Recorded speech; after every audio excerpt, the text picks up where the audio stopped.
Hay bandas que no solo se escuchan, se habitan. Grupos cuya música no entra por los oídos, sino que se instala en los huesos, en la piel y en esa zona indefinible donde la nostalgia se mezcla con el deseo de seguir adelante. The Cure es una de esas bandas. No importa si llegaste a ellos buscando refugio en una adolescencia que parecía no terminar nunca, o si los descubriste mucho después, cuando comprendiste que la melancolía también podía ser un lugar hermoso. Su sonido es una paradoja viva. Guitarras que flotan como si estuvieran hechas de humo, bajos hipnóticos que laten como un corazón cansado, teclados que parecen gotas de lluvia cayendo sobre un vidrio frío. Y en medio, la voz de Robert Smith, capaz de sonar como un susurro que acaricia o un grito que desgarra. The Cure no se limita a escribir canciones. Construye mundos emocionales en los que uno puede perderse durante horas. A lo largo de décadas, la banda ha atravesado climas sonoros extremos, desde la sobriedad minimalista del post-punk inicial hasta la densidad opresiva de Pornography, pasando por la luminosidad pop de The Head on the Door o la majestuosidad emocional de Disintegration. Y sin embargo, en cada etapa han conservado un sello reconocible. Ese equilibrio improbable entre lo sombrío y lo radiante, entre la tristeza y la celebración. The Cure no es solo música, es estética, es actitud, es un lenguaje visual que se expresa en peinados imposibles, maquillaje corrido y videoclips que parecen salidos de sueños febriles. Es una comunidad silenciosa de millones de personas que en cualquier parte del mundo pueden reconocerse con solo tararear un par de notas de Just Like Heaven.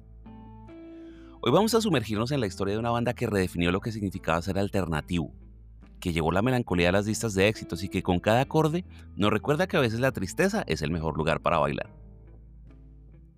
Crawley, una ciudad al sur de Inglaterra, no es precisamente el lugar donde uno imaginaría que nacería una de las bandas más icónicas de la música alternativa. A finales de los años 70 era un sitio de suburbios grises, calles tranquilas y un ambiente que parecía diseñado para que cualquier joven con inquietudes artísticas sintiera el impulso de escapar. Allí creció Robert Smith, un chico tímido, de mirada esquiva y una imaginación desbordante que encontró en la música un refugio contra el tedio cotidiano. En 1976, Smith formó una banda con sus compañeros de colegio, Michael Dempsey en el bajo y Lol Torres en la batería.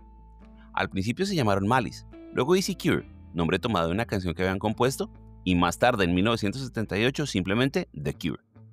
Ese cambio no fue solo estético, también representaba la intención de depurar su identidad musical, alejándose de los excesos del punk para abrazar algo más atmosférico, más inquietante.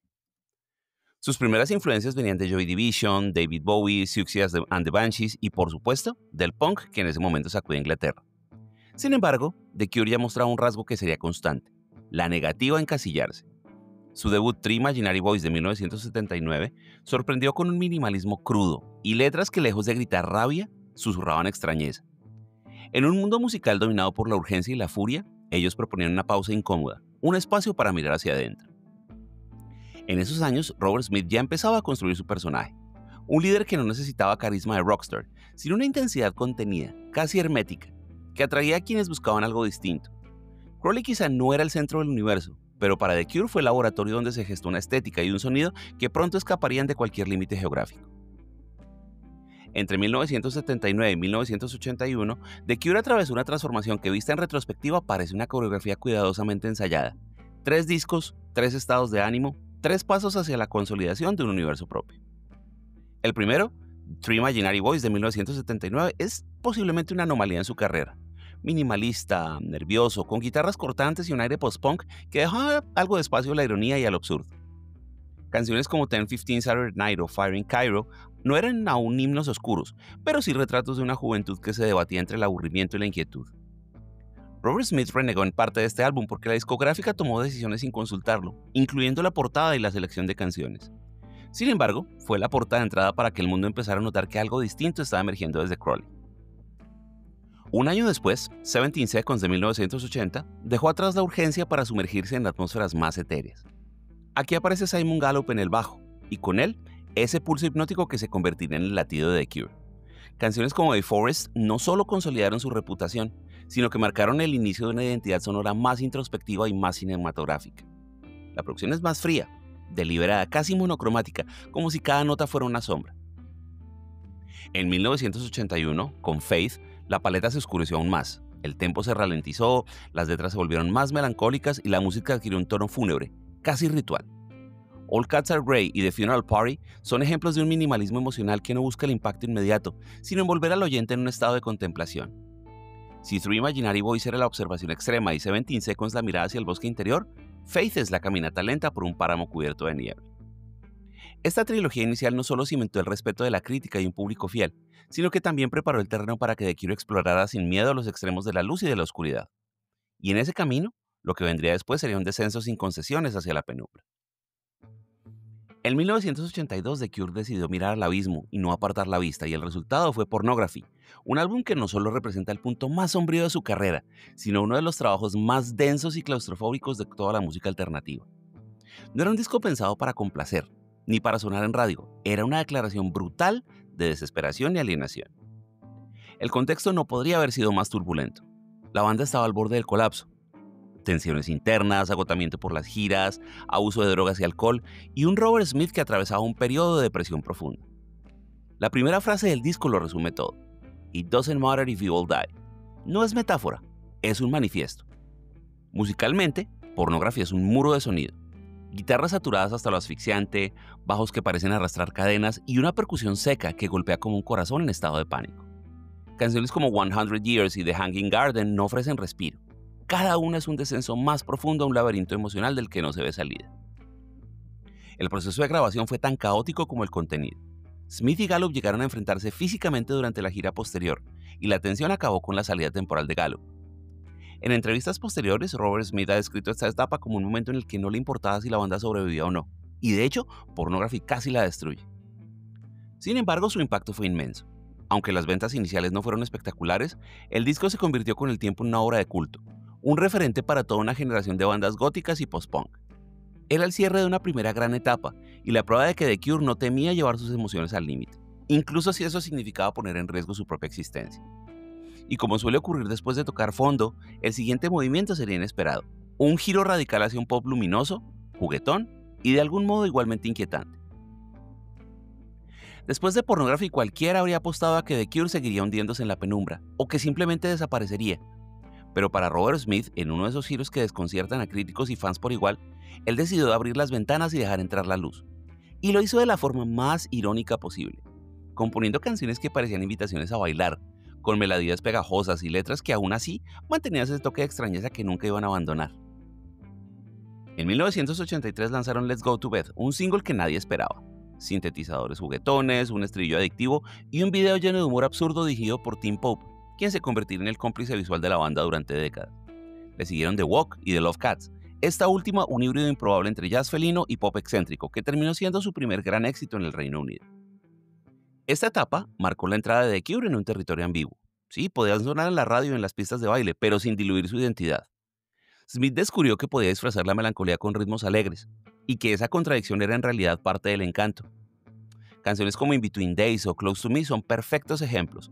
Música luminosa, letras que hablan de pérdida, de nostalgia o de deseo, y una producción que invitaba a mover el cuerpo mientras la mente procesaba otra cosa. El álbum de Head on the Door fue el punto de consolidación de este giro, con un sonido más accesible pero variado, desde el exotismo de Kyoto Song hasta la euforia contenida de Push. Ese álbum logró conquistar mercados internacionales y abrirles las puertas de los Estados Unidos. Era el mismo Robert Smith de siempre, pero con una sonrisa torcida y un brillo travieso en los ojos. Esta transición no fue un abandono de su lado oscuro, sino una expansión de su paleta. The Cure demostró que podían reírse, coquetear con el pop y seguir siendo profundamente The Cure. Y ese equilibrio sería la antesala de su gran obra maestra, un disco que llevaría la melancolía a alturas casi épicas. En 1989, The Cure llevaba ya más de una década redefiniéndose, navegando entre la penumbra y la luz. Pero Robert Smith, a punto de cumplir 30 años, sintió que ya era hora de hacer un disco que capturara todo lo que la banda representaba. Belleza melancólica, grandeza atmosférica y una intensidad emocional sin filtros. El resultado fue Disintegration, considerado por muchos como la obra maestra de The Cure y uno de los discos más influyentes de la historia del rock alternativo. El contexto era casi cinematográfico. Smith, inquieto por la posibilidad de que su vida creativa entrara en declive con la nueva década, se encerró en un proceso de composición obsesivo.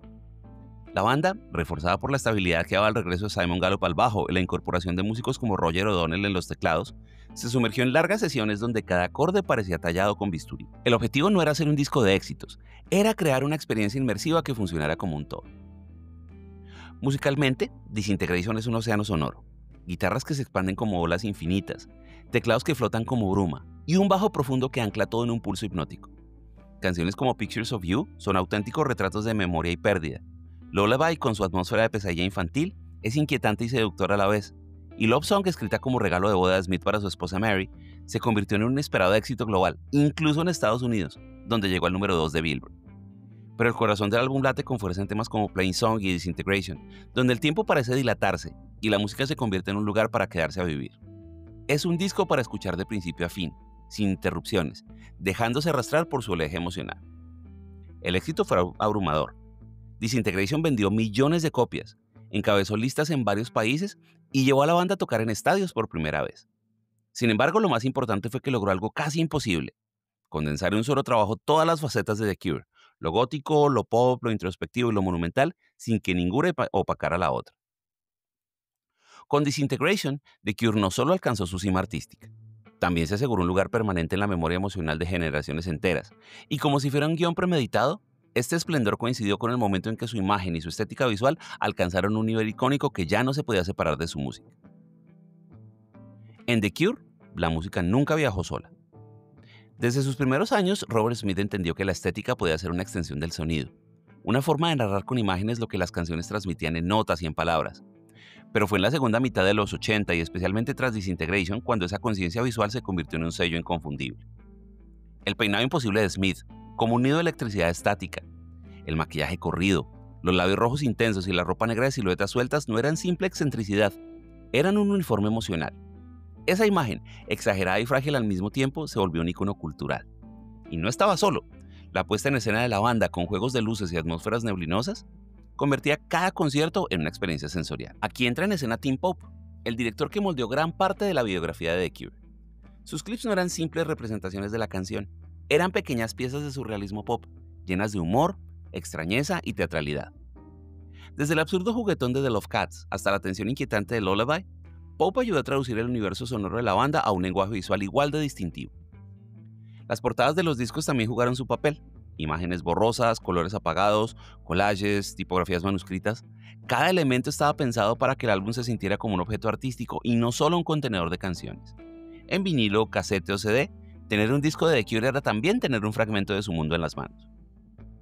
Esa obsesión por lo visual no solo reforzó la identidad del grupo, también les permitió conectar con un público que veía en ellos un espejo de sus propias emociones y estéticas. Los fans no solo escuchaban a The Cure, se vestían como ellos, vivían como ellos y en muchos casos encontraban en esa imagen un refugio para la diferencia y la individualidad. En este punto la banda ya no solo era una referencia musical, era un símbolo cultural. Y esa fuerza simbólica se trasladaba también a sus directos, donde la experiencia dejaba de ser un simple concierto para convertirse en una especie de ritual colectivo. Ver a The Cure en vivo no es simplemente asistir a un concierto, es entrar en un ecosistema emocional cuidadosamente diseñado. Robert Smith y su banda han convertido la experiencia del directo en un ritual donde el tiempo parece suspenderse y donde cada canción adquiere una dimensión distinta a la que tiene en estudio. Fieles a su naturaleza expansiva, sus shows suelen superar con facilidad las 3 horas de duración, algo poco común incluso entre las grandes bandas. No se trata solo de alargar por alargar, el repertorio se construye como un viaje, alternando himnos luminosos como Just Like Heaven con piezas hipnóticas y densas como Faith o Plain Song. El público no asiste a una simple sucesión de canciones, atraviesa climas, estaciones y paisajes sonoros. Visualmente, el escenario de The Cure es un lugar donde la luz y la sombra dialogan de forma constante.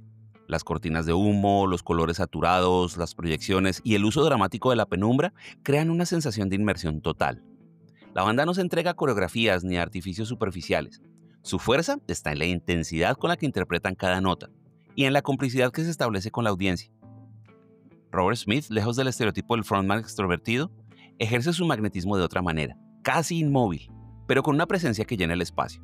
Su voz, igual de reconocible que en los discos, adquiere en directo un matiz más humano, más frágil. Entre canciones, sus intervenciones son breves, a veces tímidas, como si prefiriera que la música hablara por él. Los fans, por su parte, viven estos conciertos como encuentros casi litúrgicos. En festivales como Glastonbury o Rock and Sign, The Cure ha reunido multitudes intergeneracionales, demostrando que su música no pertenece a una época concreta, sino a un estado emocional universal. Para muchos, asistir a un show de The Cure es un evento único, un espacio donde se permite bailar con lágrimas en los ojos. En estos escenarios la banda reafirma algo que siempre ha sido cierto.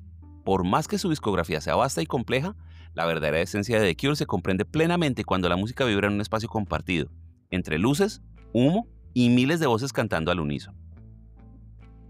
La historia de The Cure es también la historia de sus mutaciones.